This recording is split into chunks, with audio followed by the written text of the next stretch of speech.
Thanks for staying with us on Asset Television News. Welcome to the news. I am Omike Joseph Matthew. The headlines. Senate President Akpabio denies assault on Natasha.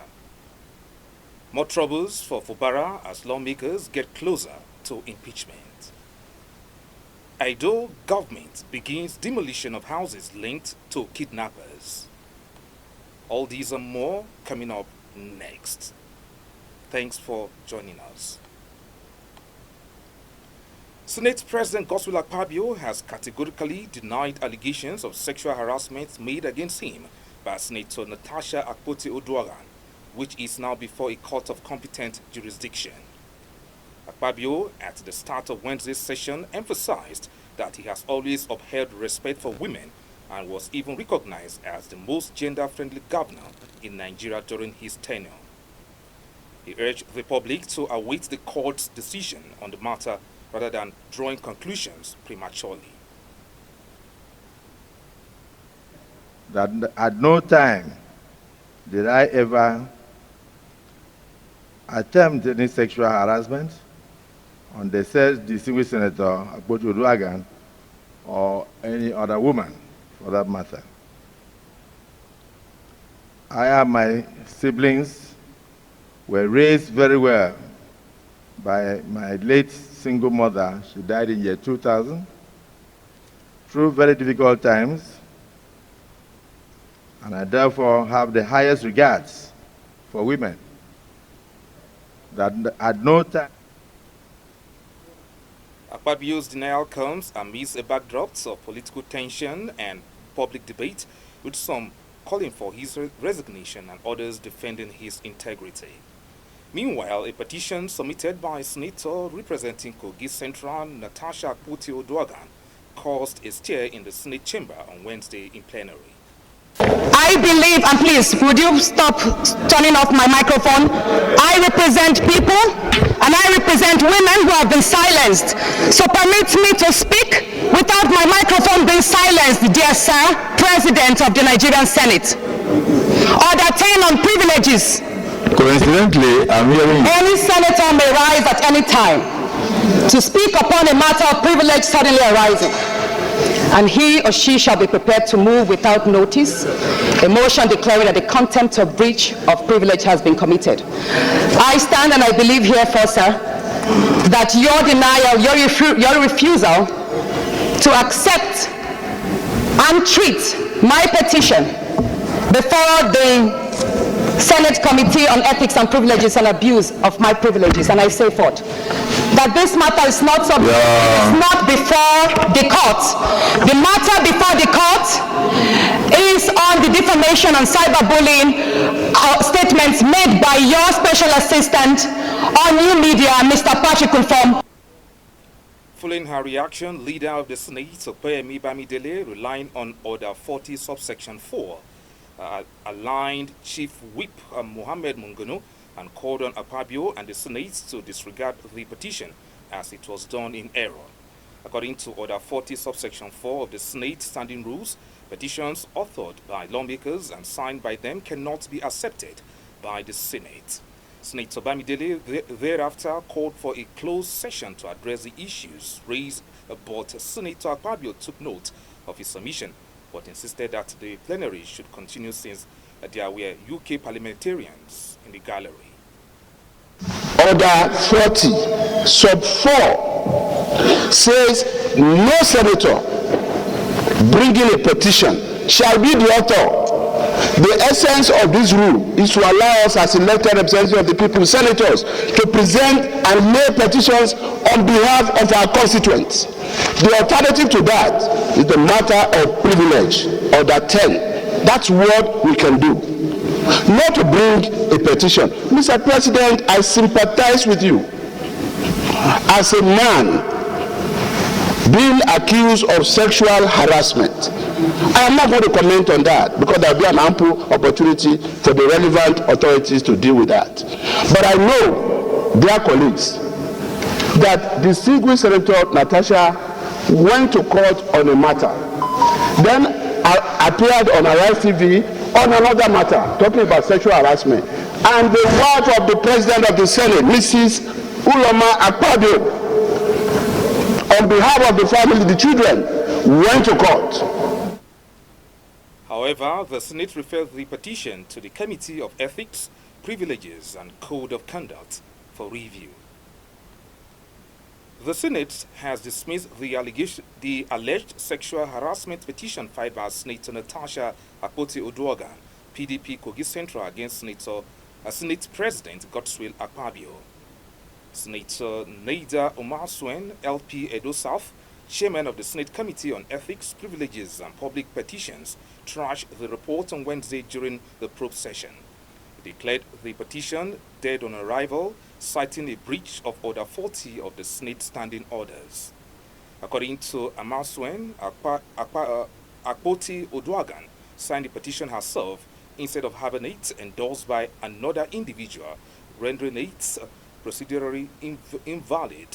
Additionally, he noted that the issues raised in the petition were already in court, making them sub judice. Despite the committee's scheduled sitting, Akpoti-Uduaghan did not appear before the probe panel. The session set for 2 p.m. did not commence until 2:58 p.m. when the committee's chairman arrived after waiting for both Akpoti-Uduaghan and Senator Yemi Adaramodu, APC Ekiti South. While Adaramodu eventually arrived at 2:50 p.m., Akpoti-Uduaghan was absent as the session began. The matter was referred to the Ethics Committee 2 weeks ago following Akpoti-Uduaghan's actions during a plenary session. Senate President Akpabio subsequently directed the committee to conduct a thorough investigation and report back within 2 weeks. During deliberations, Adaramodu informed the Senate that Akpoti-Uduaghan's public challenge of the Senate President over her seat allocation had damaged the Senate's image. He also referenced an interview she granted to Brekete family on Human Rights Radio and TV, where she reiterated her allegations against Senator Akpabio. It is obvious that the process for the eventual impeachment of the Rivers State Governor, Siminalayi Fubara, by the House of Assembly, now dominated by allies of the Minister of the Federal Capital Territory, FCTS and Wike, is taking the speed of light. This is as the Speaker of the House, Right Honorable Martins Amawole, issued another letter to the governor demanding the sack of all 19 commissioners and political appointees who were not screened by him, and a fresh list of nominees be forwarded to the Assembly for proper screening. The letter, which was addressed to the governor on Wednesday and signed by the Speaker, said, and I quote, "Your attention should once again be drawn to your illegal appointments of persons to serve in various offices without forwarding their names for screening and confirmation as required by the 1999 Constitution as amended and other extant laws." Amawule specifically frowned at the inability of the governor to forward the name of Dagogo Iburuma for screening as Attorney General and Commissioner of Justice in the state, stating that such appointments contravenes Section 192 subsection 2 and 5, as well as Section 195 subsection 1 of the 1999 Constitution as amended. The letter, however, requested that the governor should submit a list of nominees for appointment as commissioners into the Rivers State Executive Council, as well as lists of nominees for appointments to fill vacancies in all the offices within 48 hours. Gunmen on Wednesday opened fire on a peaceful gathering of youth believed to be supporters of Governor Siminalayi Fubara in Elele, Ikwere local government areas of Rivers State. The youth had reportedly assembled at a roundabout in Elele to express solidarity with Fubara when the attack occurred, further escalating political tensions in the state. The incident follows a 48-hour ultimatum issued to Fubara by the Martin Amawole-led State Assembly to represent the 2025 Appropriation Bill, which expires on March 5. Speaking with the News Agency of Nigeria via telephone, an eyewitness identified as Nwokoro alleged that the attack was carried out by a senior local vigilante commander in the area. According to him, the commander, popularly known as F. Naira, appeared suddenly and opened fire on the supporters of Governor Fubara in Elele town. He shot about 14 people, all of whom sustained multiple gunshot wounds and were taken to Madonna University Hospital in Elele for treatment, the eyewitness reported. Nwokoro alleged that the shooter is a factional leader of a prominent political party and a staunch supporter of a well-known politician in the state. Confirming the incident, SP Grace Eringe Koko, a spokesperson for the police command in Rivers, stated that only 4 persons sustained gunshot wounds during the attack. The Federal Executive Council has approved 10.299 billion naira for the procurement of essential medical commodities, including diabetes diagnostic kits, antiretroviral drugs for HIV/AIDS patients, antibiotic and hypertensive medications. The move aligns with President Bola Ahmed Tinubu's commitment to improving healthcare accessibility and affordability for Nigerians. Coordinating Minister of Health and Social Welfare, Professor Ali Pati, announced the approval while addressing journalists at the State House Abuja on Wednesday after the FEC meeting, which was presided over by President Tinubu. According to Pati, the intervention targets critical areas of healthcare, ensuring that Nigerians, particularly the poor and vulnerable, can access essential medications and diagnostic tools. The diabetes diagnostic tools, which will be procured using parts of the 2 billion naira allocation, will be sourced from a Lagos-based Nigerian company, making it one of the first in Africa to produce such medical equipment locally. Asset Television News will continue shortly after the break. Please do stay tuned.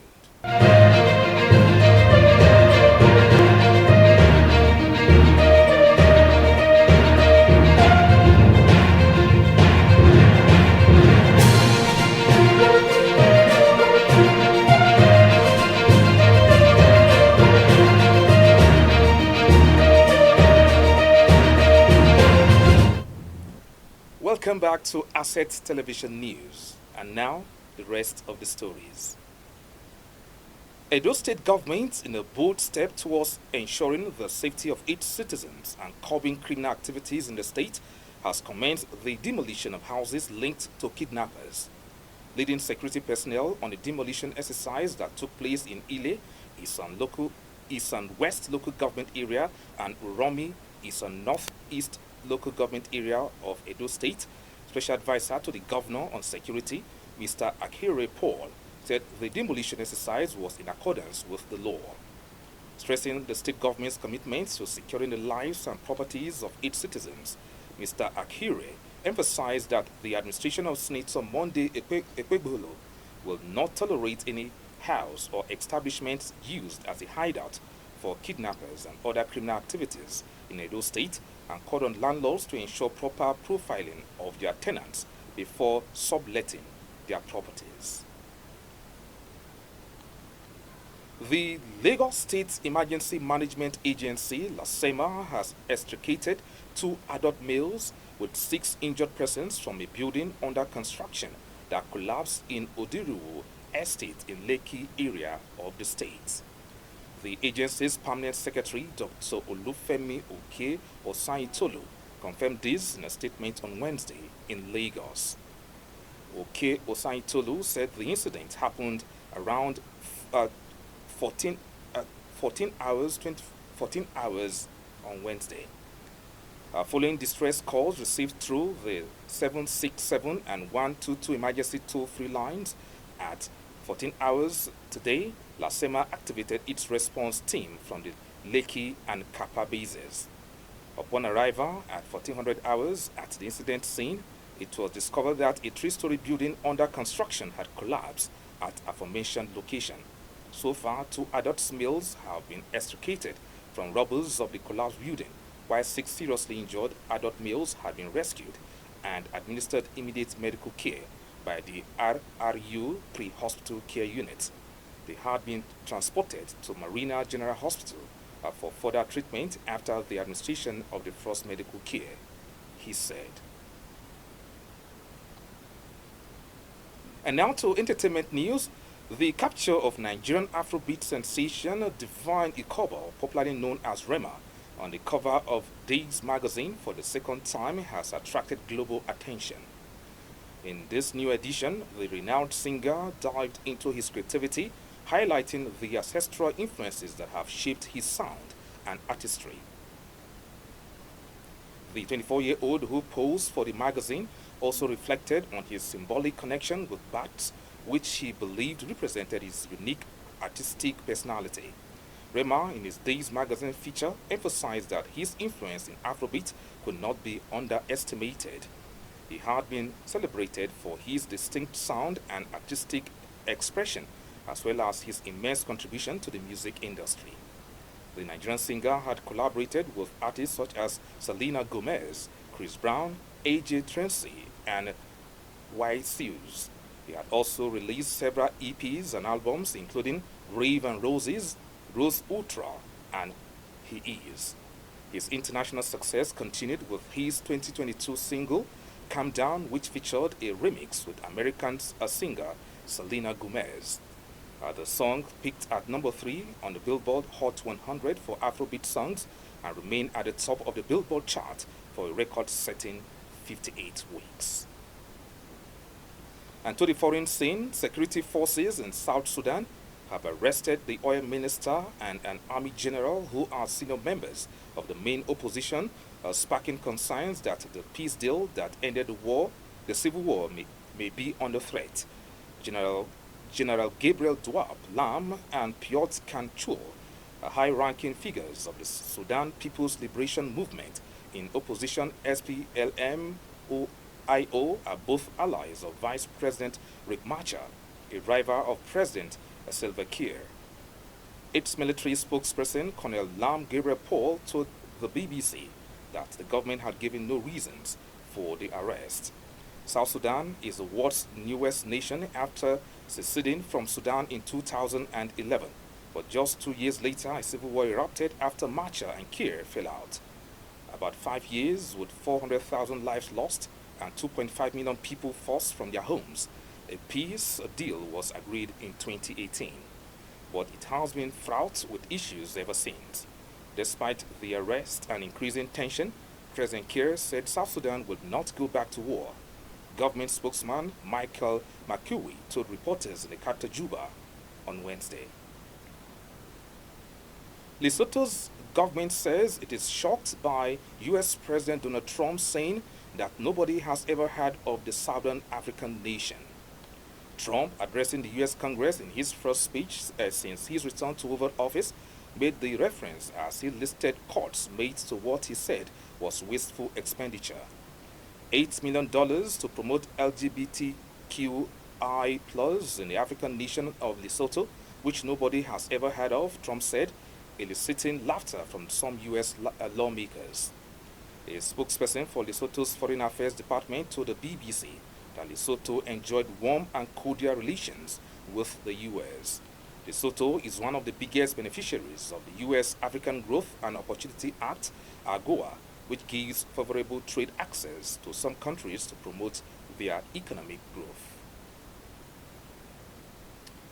And with that, we wrap up the news. You can follow us on all our social media platforms for more updates and programs. I am Omike Matthew. Thanks for watching.